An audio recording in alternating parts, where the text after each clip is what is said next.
I'm joined today by Seth Farbman, the president of OgilvyEarth, the sustainable marketing arm of Ogilvy and Mather.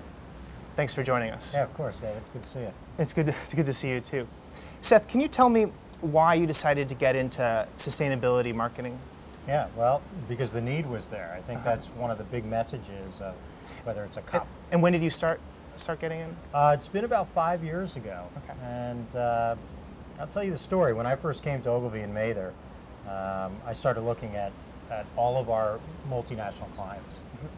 DuPont, IBM, Siemens, Unilever, Kraft. And each one of them individually was wrestling with what to do about sustainability and climate change. Was it a fad and I should ignore it? Was it a fad and I should capture it? Or was it something systemic that I really needed to change my business approach? But we as an agency, we were not addressing those issues as well as we could have. And so that created an opportunity. And we thought we should share the learning between clients. We should dive deeper into what is, without a doubt, one of the most critical and largest movements of our time, and be able to apply that to better serve our clients. That's how it got started. And so what have been the major things that you have learned as an organization in the last 5 years?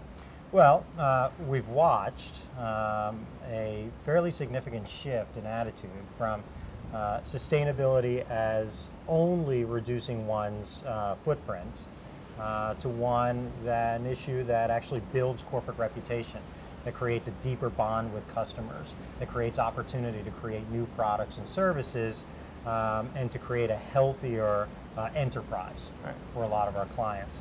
And that's only in 5 years that has now gone from a few getting it to most getting it.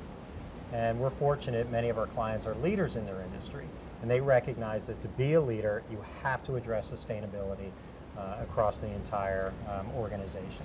And that brings up a good point, because I'm very skeptical when I hear about a product that's green or something. And so how do you work on getting the messages out about about actual real green products and not the ones that are not actually helpful? Yeah, well, you have to start at the beginning, and you're right, one of the most critical challenges that all corporations face is greenwashing. Right. And there has been, in the early days of environmental marketing, there have been mistakes made. And companies have made claims that were much greater than they should have been. And simple general claims like, buy this and help save the world, that's not helpful. It's confusing to a consumer. They don't really understand the connection between their purchase and a better world, and therefore they shut down and they stop believing. And that loss of trust, of authenticity, is one of the greatest inhibitors to a true and honest green movement.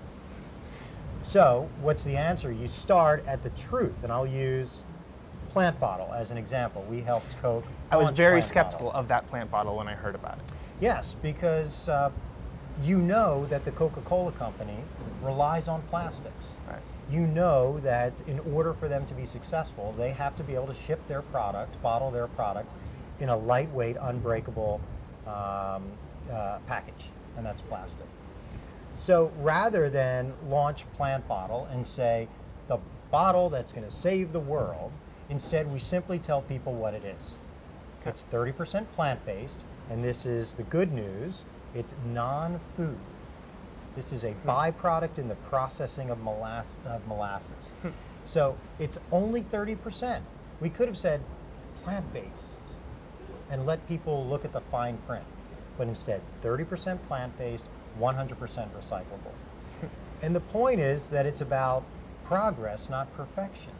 And if you're simply honest with where you are and tell people where you intend to go, 100% plant-based, 100% recyclable as soon as we can, they come along the journey and they appreciate the fact that you are being authentic about your product, and they'll give you the time to get it right. Great. Well, thank you. Sure. I'm David Kroodsma with Hub Culture and the World Climate Summit, joined by Seth Farbman, the president of OgilvyEarth.